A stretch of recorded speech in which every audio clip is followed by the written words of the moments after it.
पीले दांत वाली बहू। रंजना कभी ब्रश नहीं करती थी। उसे कितनी बार उसके माँ बाप ने डांटा, लेकिन उसका कोई असर उस पर होता ही नहीं था, जिस कारण से उसके दांत पीले पीले हो जाते हैं। शादी के बाद। अरे बहू, वैसे तो तुझ में कोई कमी नहीं है, पर तेरे दांत इतने पीले कैसे हैं बेटा? कैसे मतलब? कोई सर्जरी थोड़ी ना कराइए। वो तो क्या नाम, मैं ब्रश नहीं करती थी तो पीले हो गए। अब क्या करूं? आप कहें तो लाल करवा लूं या फिर काले? यार ये क्या है, क्यों माँ से लड़ रही हो? लड़ रही हूँ? अरे मैं लड़ रही हूँ या ये बोल रही है कि दांत पीले हैं, पीले। अरे तपस्या थोड़ी ना की है इन्हें पीले करने के लिए। बकायदा ब्रश नहीं किया है 20 साल तक, तब जाकर। छी, कैसी बात कर रही हो? ये उस वक्त तो पीले नहीं थे जब हम लोग तुम्हें देखने आए थे। अरे तब साफ करवा लिया होगा डेंटिस्ट के पास जाकर। अब देखो कैसे पीले पीले लग रहे हैं। रंजना सास की तरफ गुस्से से देखती है। फिर शुरू हो गई पीले पीले पीले। अरे पीले तो तब भी थे जब मेरे हाथ का रसगुल्ला उड़ा उड़ा कर खा रही थी और बोल रही थी, लड़की नहीं गुणों का खजाना दे रहे भाई साहब। खैर अब वो लोग करते भी तो क्या करते, पीले दांत वाली बहू पल्ले पड़ी थी तो झेलना तो था ही। एक दिन कीर्तन में रंजना गाना गा रही थी। अरे कमला बहन, माँ का द्वार है, यहाँ तो सब शुद्ध होकर आते हैं, फिर अपनी बहू को ब्रश भी नहीं करवाती तुम। दूर से पीले पीले दांत भक्ति में बाधा उत्पन्न कर रहे हैं। और कोई 2 साल के बच्चे थोड़ी ना लेकर आई हूँ मैं बहू बनाकर। अच्छी खासी लड़की है, अरे कैसे करवाऊं ब्रश? ये तो उसे खुद करना चाहिए ना। अब माँ बाप तो इसके जैसे तैसे निपटा दिए, ये नहीं सोचा कि सास कैसे संभालेगी। सास बहू को लेकर घर आ जाती है, लेकिन सोच लेती है कि अब इसे लेकर कहीं नहीं जाएगी। अगले रोज बहू कहती है, अरे क्या हो गया, मंदिर नहीं जाना क्या? कीर्तन का वक्त हो रहा है। मेरी मधुर वाणी से कान्हा जी जागते हैं और सोते हैं। आप तो जानती है ना उनकी भक्ति में कितना मन लगता है मेरा। वो क्या है ना, तबीयत ठीक नहीं लग रही है मेरी, आराम करूंगी मैं। तबीयत ठीक नहीं लग रही? अभी तो मिथुन के गाने पर नाच रही थी आप, और अब बोल रही है कि तबीयत ठीक नहीं लग रही। अरे भक्ति में मन लगा लो सासू माँ, ऊपर जाना है, क्या मुंह दिखाओगी आप? हाँ? सास को बहू की बात पर गुस्सा आ जाता है। मैं क्या मुंह दिखाऊंगी, इसकी चिंता तो ना कर, समझी? अपने मुंह की चिंता कर, जो ये पीले पीले दांत लेकर हर जगह पहुंच जाती है। पता है लोग कितना मजाक बनाते हैं। ना जी ना, मैं नहीं जाना कहीं तेरे साथ। तो ये बात है, कोई ना, मत जाओ, मैं अपने कमरे में ही बैठकर भक्ति कर लूंगी। ऊपर वाला दांत थोड़ी ना देखता है, मन देखता है, भावना देखता है। और अरे बस बस, तू सब कुछ दिखा, बस ये सफेद चमकदार दांत ना दिखाना किसी को, है? जा यहाँ से। बहू को सास की बात का कोई फर्क नहीं पड़ता, वो तो जैसी थी वैसी ही रह जाती है। सुबह नहाकर किचन में खाना बनाना, फिर खाना खाना, कीर्तन भजन करना और सो जाना। एक दिन, माँ जी मैं सहेली के घर जा रही हूँ, शाम को लेट आऊंगी। हाँ, तो जाना, मैंने कौन सा तेरी आरती करनी है घर पर बैठकर। रंजना सहेली के घर जाती है, जहाँ वो पार्टी में जाने की तैयारी कर रही होती है। अरे शिखा, कहाँ जाने की तैयारी कर रही है? मैं गलत वक्त पर आ गई क्या? अरे नहीं यार, उल्टा सही वक्त पर आ गया। मैंने ये साड़ी और ज्वेलरी निकाली है यार, शाम को इनके ऑफिस की एक पार्टी में जाना है। बताना कैसा लग रहा है ये सब? नहीं यार, इस ड्रेस के साथ तो वो वाली ज्वेलरी अच्छी लगेगी। हाँ सही बोल रही है, मैंने ध्यान ही नहीं दिया। वैसे तो हमेशा से मस्त फैशन सेंस रखती है। तो बड़ा जाती होगी ना पति के साथ पार्टी में। रंजना कुछ नहीं बोलती, बस सोचती है कि यार काश ये बात सही हो जाती, पर मैं क्यों नहीं जाती पार्टी में? क्या इन लोगों की कोई पार्टी होती नहीं होगी? रंजना घर आती है और रात में पति से सवाल करती है, एक बात बताइए, आप मुझे किसी पार्टी में क्यों नहीं ले जाते? क्या आपके यहाँ ऑफिस में पार्टी नहीं होती? पति बेचारा क्या कहता कि दांत पीले हैं तुम्हारे इसलिए। अरे कोई पार्टी होती नहीं हम लोगों के ऑफिस में, तो कहाँ से लेकर जाऊं? और मार्केट, मॉल, कहीं वीकेंड घूमना, कहीं तो। अरे यार सारे हफ्ते में एक छुट्टी मिलती है, तो सोचता हूँ कि आराम ही कर लूं। क्यों? रंजना मन मार के रह जाती है। पहले कभी सास के साथ मंदिर जाया करती थी, लेकिन वो भी सास ने ले जाना बंद कर दिया। घर बैठी बैठी रंजना बोर हो जाती है। तभी उसे आइडिया आता है और वो मायके जाने का सोचती है। सासू माँ, 2 दिनों के लिए मम्मी के घर जा रही हूँ। अच्छा अच्छा ठीक है, आराम से जा। और हाँ, माँ से कुछ अच्छी आदत सीख कर आना कि कैसे शरीर के हर भाग की तरह दांतों की सफाई भी जरूरी होती है, समझी? शुरू हो गई ना आप। वो लोग आपकी तरह नहीं है कि छोटी छोटी बात का बतंगड़ बना दे। उन लोगों के लिए मैं मायने रखती हूँ, ना कि मेरे पीले पीले दांत। रंजना माँ को बिना बताए उन लोगों को सरप्राइज देती है, लेकिन जैसे ही वो दरवाजे पर पहुँचती है, अंदर देखती है कि घर वाले कहीं जा रहे होते हैं। अब माँ, काश रंजना दीदी के दांतों वाली प्रॉब्लम नहीं होती तो वो भी हम लोगों के साथ चलती ना बुआ जी की बेटी की शादी में। हाँ बेटा, लेकिन अब उसे कौन समझाए कि उसको उसके पीले दांत नहीं दिखते, लेकिन उसके आसपास के लोगों को कितना एम्बैरेसिंग फील कराते हैं। मुझे तो कितनी बार उसके स्कूल की टीचर ने शिकायत की कि उसके साथ कोई लड़की बैठना भी नहीं चाहती, और ना ही कॉलेज में कोई उससे बात करना चाहता था। लेकिन पता नहीं क्यों उसे ये बात समझ में ही नहीं आती। कोई कमी नहीं है उस लड़की में, बस यही कि दांत पीले हैं। वो तो भला हो जीजा जी और उनकी माँ का, जो दीदी को जैसी है वैसे ही रखा हुआ है। रंजना को अपने घर वालों की बात सुनकर बहुत दुख होता है। वो सोचती है कि वो क्या करे, लेकिन फिर वो सीधा डेंटिस्ट के पास जाती है, अपने दांत चमकाती है और कसम खाती है कि वो रोज ब्रश करेगी। अरे क्या हो गया, तुम तो 2 दिनों के लिए गई थी ना। पर कोई ना, अच्छा है, चलो आ गई तो। रंजना सास के सामने आकर खड़ी हो जाती है और पूरी स्माइल करती है, उसके चमकदार दांतों को दिखाती हुई। हैं? चले मंदिर। माँ, मुझे माफ कर दीजिए, मैंने आप लोगों को बहुत एम्बैरेसिंग फील करवाया। मैं आज से रोज ब्रश करूंगी।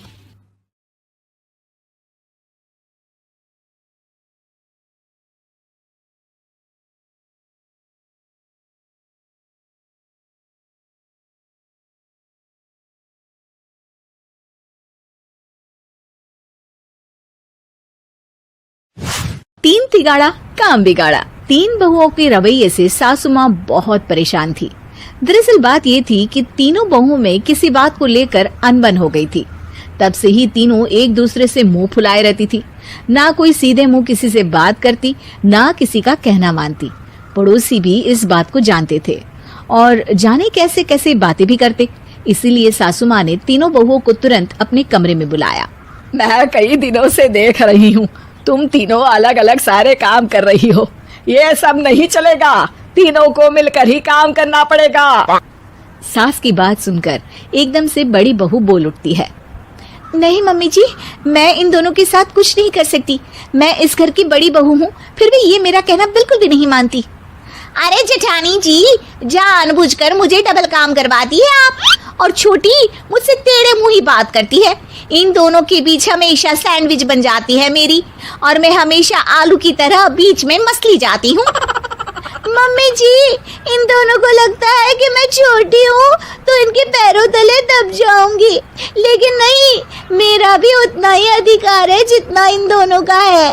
बड़ी आई दोनों मेरी चुगली करने के लिए, मुझे क्या कम समझ रखा है। तीनों बहू एक दूसरे से बहस करने लगती है और सास दोबारा ये देखकर टेंशन में आ जाती है और सबसे कहती है, चुप हो जाओ, अब से तुम तीनों सारे काम एक साथ करोगी, आंख बंद करके एक दूसरे की बात सुनोगी। तुम तीनों इस बात को गांठ बांध लो, वरना अगली छुट्टियों में तुम्हारा अपना मायके जाना कैंसिल।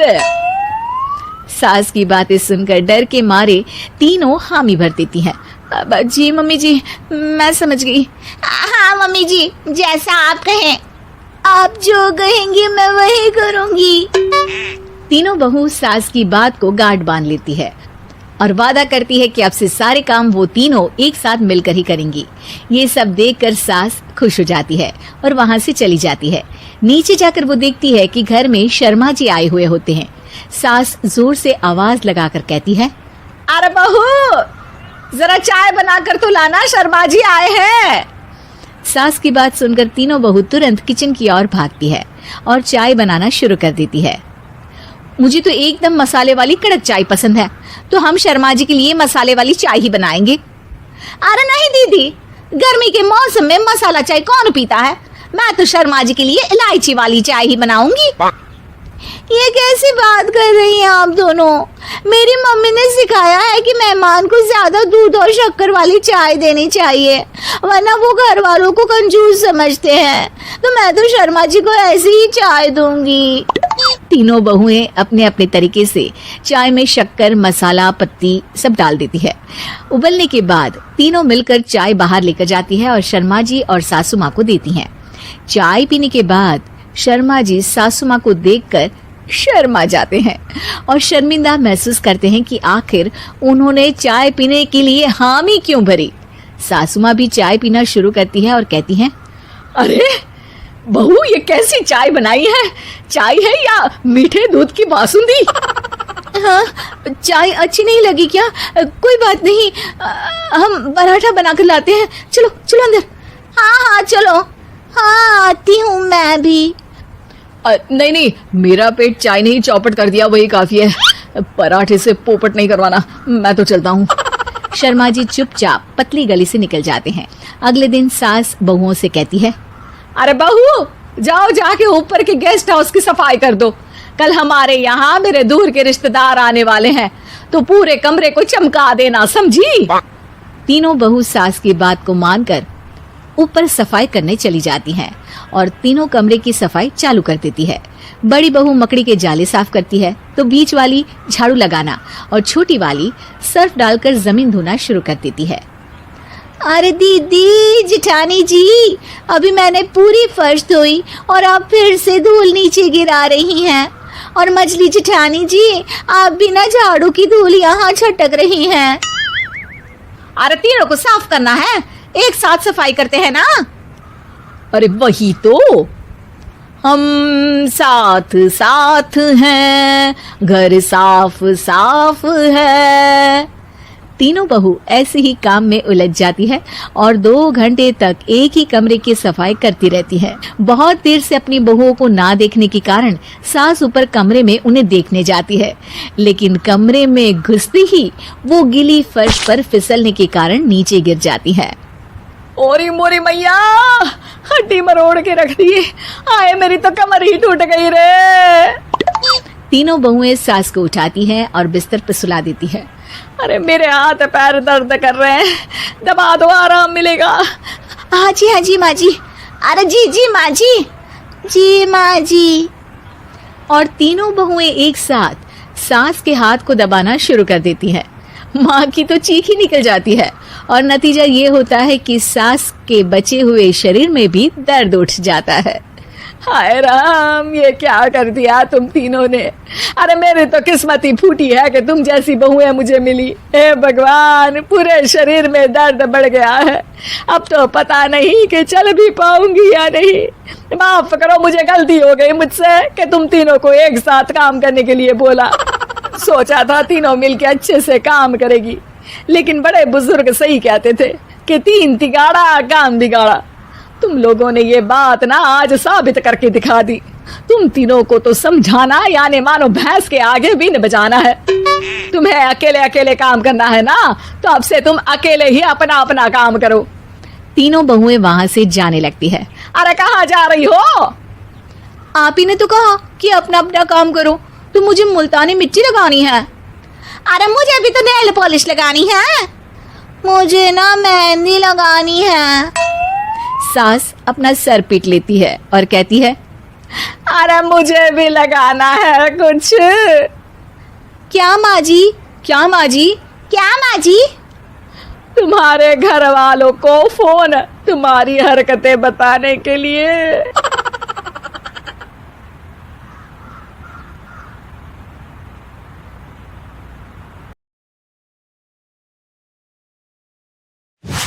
एक शाम प्राची टीवी पर सीरियल देख रही होती है, तभी उसकी सास वहां आती है।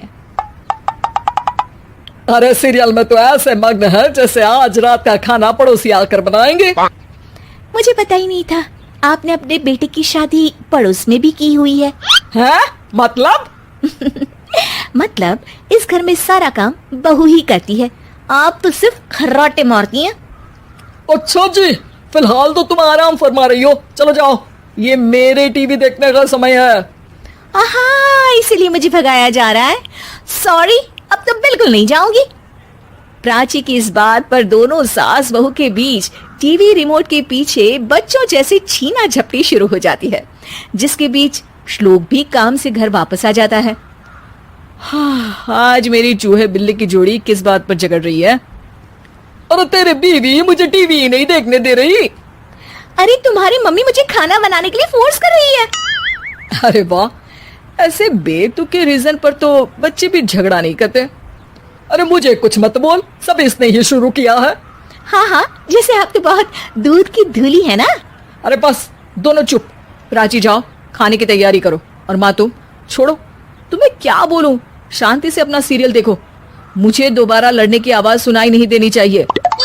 ऐसा बोलकर श्लोक वहां से चला जाता है, जिसके पीछे पीछे प्राची भी कुछ न कुछ बड़बड़ाते हुए रसोई में चली जाती है।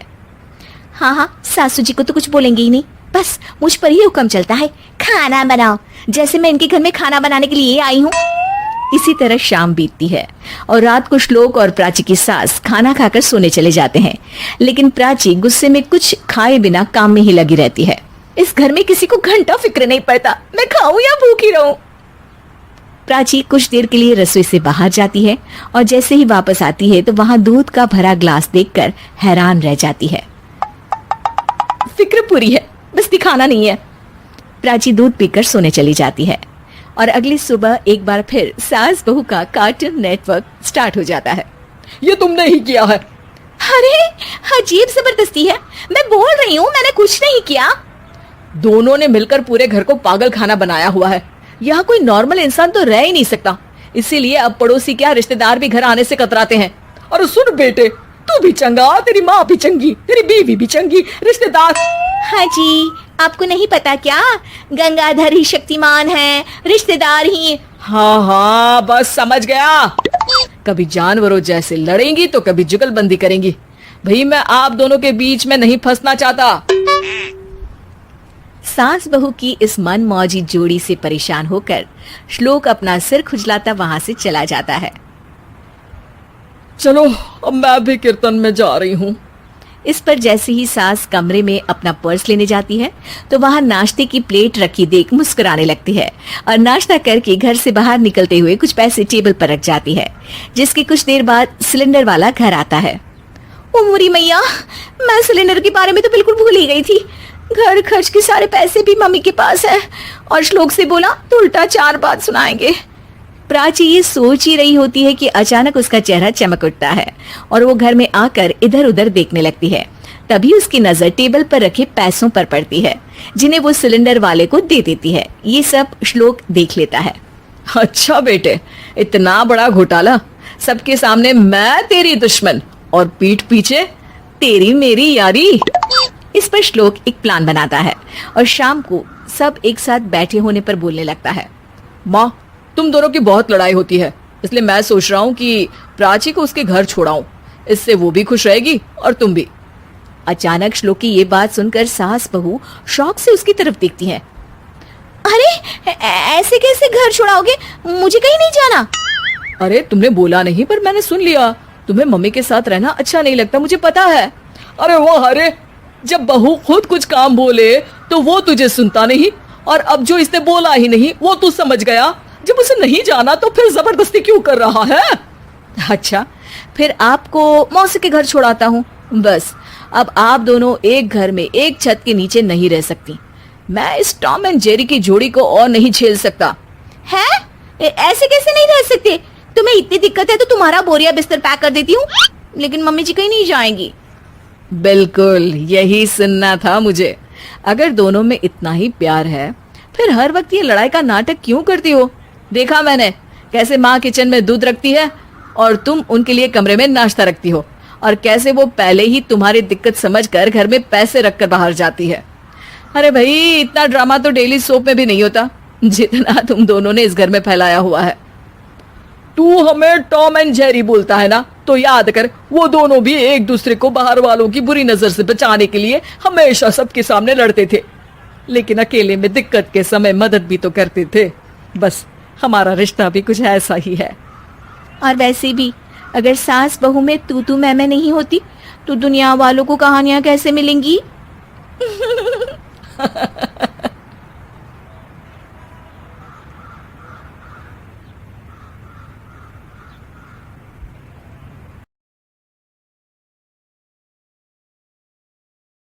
लॉकडाउन से पहले गीता के घर का नजारा कुछ ऐसा था कि रोहन ऑफिस जाता था और शिविन स्कूल। जिनके घर से जाने के बाद गीता काम खत्म करके बाकी समय आराम करती थी। लेकिन लॉकडाउन के बाद ऑफिस और स्कूल घर में ही खुल गए और इससे गीता का हाल वो तो आपको देखने में ही मजा आएगा। शिविन, ओ शिविन, महाराज उठने के लिए क्या 21 तोपों की सलामी लेंगे? अरे बिस्तर से बाहर निकल, ऑनलाइन क्लास स्टार्ट होने वाली है। अरे तुम भी हद करती हो, स्पीकर की तरह चिल्लाने की क्या जरूरत है? दिख नहीं रहा मेरी कॉन्फ्रेंस चल रही है। अब कैमरा और स्पीकर ऑन कर रहा हूं, मुझे कोई शोर नहीं चाहिए। इस पर जैसे ही रोहन लैपटॉप का कैमरा और स्पीकर ऑन करता है तभी कुकर की सीटी बजती है। करा लो अब इसे चुप। लॉकडाउन नहीं हुआ, मेरी मौत का फरमान जारी हो गया। दोनों बाप बेटे ने नाक में दम किया हुआ है। ऐसा बोलकर गीता वहां से शिविन के कमरे में पहुंच जाती है, जहां शिविन अभी भी सो रहा होता है। ओ आलसी, अब अगर 5 मिनट में नहीं उठाना तो आज तेरा गेम और यूट्यूब कैंसिल। माँ की बात सुनकर शिविन बिना 1 मिनट गंवाए उठ खड़ा होता है। उठ गया, अभी नहाकर भी आता हूँ। ये नाटक कहीं और, मुंह पर गीला कपड़ा मार और पढ़ने बैठ। शिविन की ऑनलाइन क्लास स्टार्ट हो जाती है, जिस पर गीता उसे वहां बिठाकर रसोई में चली जाती है। थोड़ी देर में उसे कमरे से कुछ आवाज सुनाई देती है, जिसे सुनकर वो कमरे में वापस आती है। हाय राम, तुझे क्लास अटेंड करने के लिए बोला था, कैमरा ऑफ करके बिस्तर पर नाचने के लिए नहीं बोला था। मम्मी मुझे कुछ समझ नहीं आ रहा, आप बाद में पढ़ा देना ना, वैसे भी अटेंडेंस तो लगी गई है। हाँ बेटा, जरूर बन जा, तू अभी से हम सबका बाप बन जा। अरे नहीं मतलब कहाँ से लाते हो इतना दिमाग, और पढ़ाई करते हुए ये चला कहाँ जाता है? नाइस क्वेश्चन, दिमाग से पूछकर बता दूंगा।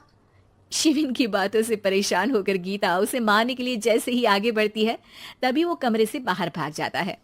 अब शिविन आगे आगे और गीता हाथ में चप्पल पकड़े उसके पीछे पीछे पूरे घर में दोनों घूम रहे होते हैं। इसी बीच वो रोहन के पास पहुंच जाता है और शिविन को मारने वाली चप्पल रोहन के लैपटॉप पर जाकर गिरती है। ओए माँ! मम्मी, अब पापा को चप्पल मार रही हो? वो आज तक के रिपोर्टर, चुपचाप जाकर क्लास अटेंड कर ले, नहीं तो अगली तेरे पीछे लगेगी। इस पर शिविन वहां से चला जाता है, जिसके बाद रोहन गीता से कहता है, इस सर्कस के लिए कुछ बोलना चाहोगी? अरे क्या करूं, जब से तुम दोनों घर में रहने लगे हो घर अपने आप ही सर्कस बन गया है और मैं तुम्हारी नौकर। कभी बेटी को संभालो तो कभी बाप के नखरे उठाओ।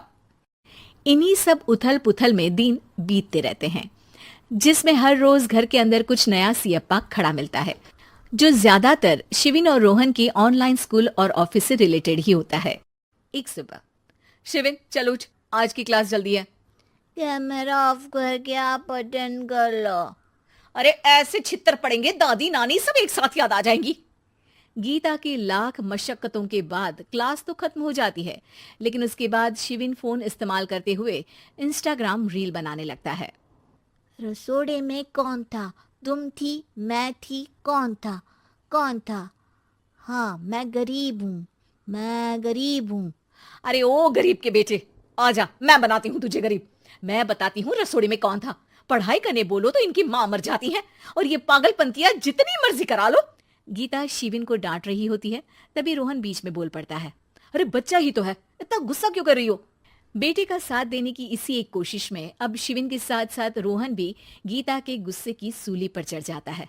अगर बेटे पर इतना ही प्यार आ रहा है तो इसे क्लास अटेंड क्यों नहीं कराते, इसका होमवर्क क्यों नहीं कराते?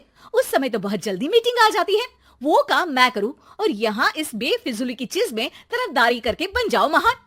हे भगवान, कोई तो इनके ऑफिस और स्कूल खुलवाओ, मैं इन्हें और घर में नहीं सह सकती। अरे कुछ और मांग लेती, क्योंकि तुम्हारी ये विश इस साल तो पूरी होने से रही, कोरोना। हाय नास बेटे ने जिंदगी ही बर्बाद कर दी। खाए कोई पचाए कोई, कल मुझे चुन चुन कर सबको मेरी बद्दुआ लगेगी। उन्होंने दुनिया का और इन बाप बेटे दोनों ने मेरा जीना मुश्किल कर दिया। गीता वहां से चली जाती है, जिसके बाद रोहन शिविन से कहता है, अरे तुम्हारी मम्मी इतनी भड़की हुई क्यों है? आपकी वजह से पूरा समय घर में रहते हो और उस पर कोई काम कराने की जगह बस ऑर्डर देते रहते हो। अच्छा बेटे, सारा इल्जाम मुझ पर, पूरा दिन तो वो तुम पर ही चिल्लाती है। हाँ, मतलब दोनों का 50-50 है, कुछ करना पड़ेगा। वो कहते ना, make the best out of worst. I have an idea. वैसे तुम्हारी माँ सही कहती है, बहुत जुबान चलाने लगे हो, कम बोला करो। अगली सुबह रोहन और शिविन अपनी गलती को सुधारने के लिए गीता के उठने से पहले घर का आधा काम खत्म कर देते हैं, जिसे देखकर गीता खुश हो जाती है और फिर बाकी बचा काम वो तीनों मिलकर पूरा कर लेते हैं।